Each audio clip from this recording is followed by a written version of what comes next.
Because only went at this video. Kawa metomaka na share button. This is the story of how our two able-bodied sons of Ndi Igbo visited Lagos for their different programs. Similar anyway. You want to go? Nke ọzọ ya afọ mgbe Mathias Ezeaku odogwu na-epe mpe. You want to go?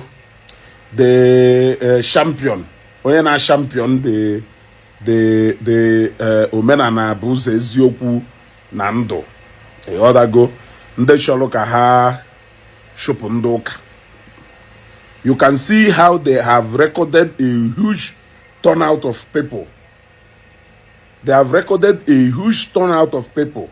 In their own words, they keep saying that Ndi Igbo na people are opening, we are opening people's eyes. Where you can see thousands and hundreds of people scattered all over here. And then they receive Mathias Ezeaku. That is to show you how far that Ozi and the message of Omenala Ezeaku get to people. People really turned out in numbers to come and welcome him. In fact, in our neighbor, we can see there are quite a number of people, more than up to 17 to 18 people, turned out in their thousands to come and welcome him. You got to go. That is to show you how their message is spreading. People are really getting that message.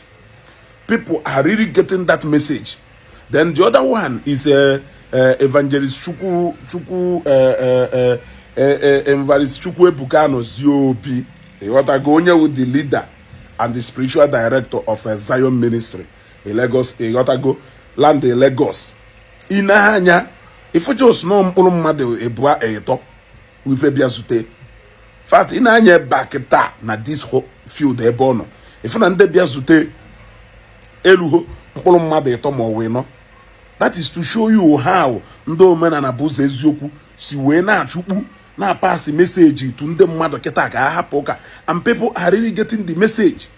Just look at, imagine somebody doka Ebuka Obi biala Abuja unhutu mpulonya flow na fielda ebeni nedo about tumbolo mother bwane to ifesuka eba. You gotta go. Why na Mathias Ezeaku? People turned out in their thousands, in their hundreds to come and welcome him. That is to show you how far their message is going.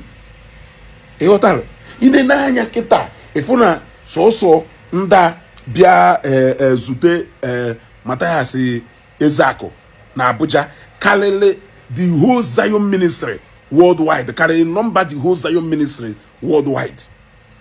That is to show you that the guy is really trying. Man, them want to share a message. Yeah, look at if any mobelogi will not as a woman na Mathias Abuja.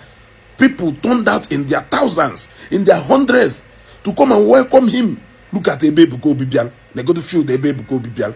They go to Ododore kebe madono. Olo made etomo weno. That is to show you that they are really disbanding followers. This guy. You wanna go? Just look at. Nko hodo clear now. Okay, when if he need Mathias Mathias doesn't even need to be talking too much because his message is even moving far. Eto akodo ko boso bia Lagos, boso bia Lagos, one need to okute. Okonisi mmadu. Mmadu juru ebe ahụ boso bia Lagos afuzo na National Stadium boso bia National Stadium bia Ndi Igbo. If some mmadu boso bia Lagos, mmadu 15 in their thousands, mmadu 15 people there. Jue benine. Inanya mmadu jue benine. E got to go. Itu okuto konisi mmadu 15 ah. E got to go. O dokosichana members nine na eje Zion.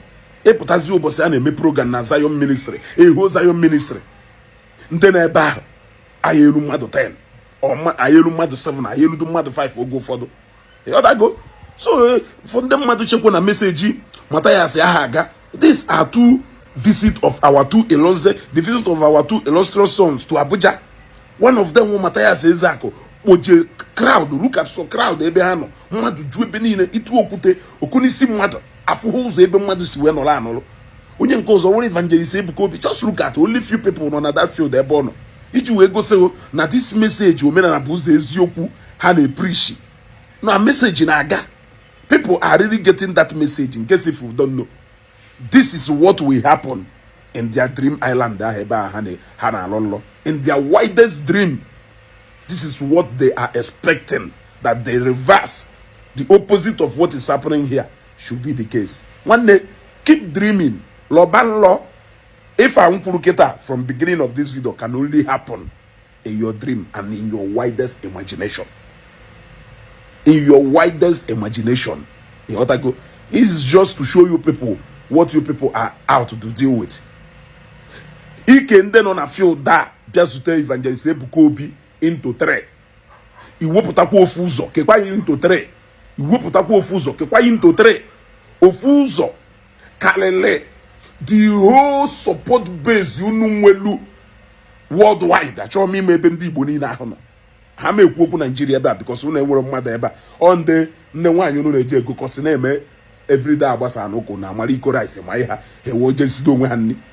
Ewatago. So that is to show you people this is Abuja inversion. It should be termed Abuja inversion.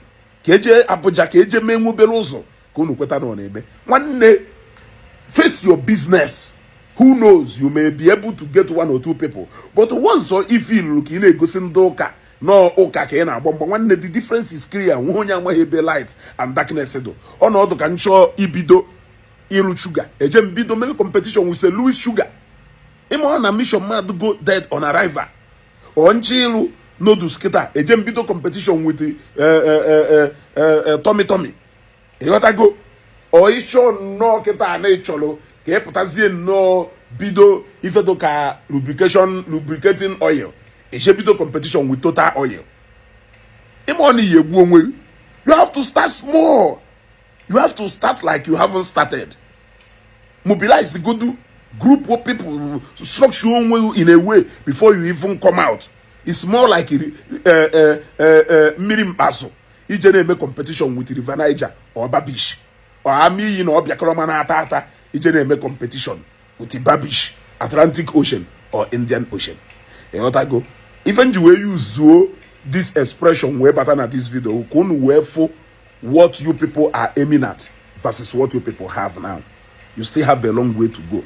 Obrona that the GO when you came plane from East Eba, Bialu Lagos, Bialu Abuja, only to come and see 17 people. Man, and even 17 people, and yana 5 we see East Webia. You want to go? Okay, well, something to tell people. You want to go because we'll be comparing and contrast. If I hear and condemn, I had in your life, and I do show the exhibit some of those characters and attitude and I condemn. That is why criticism do very bad. Criticism do very bad. Because you have to go extra mile to ensure that now most of those things you criticize. You people should wake up from your dreams and slumber. That thing you are dreaming can only happen in your widest imagination. I still remain Ezugo Global TV, the face behind Ezugo Global TV. Ezubota nwoke newi, nwoke na ebe afudim afogono give me amwo nwoke nyawuru nwoke, amwo nwoke nyawuru nwoke, odogwu na epempe dalukonu.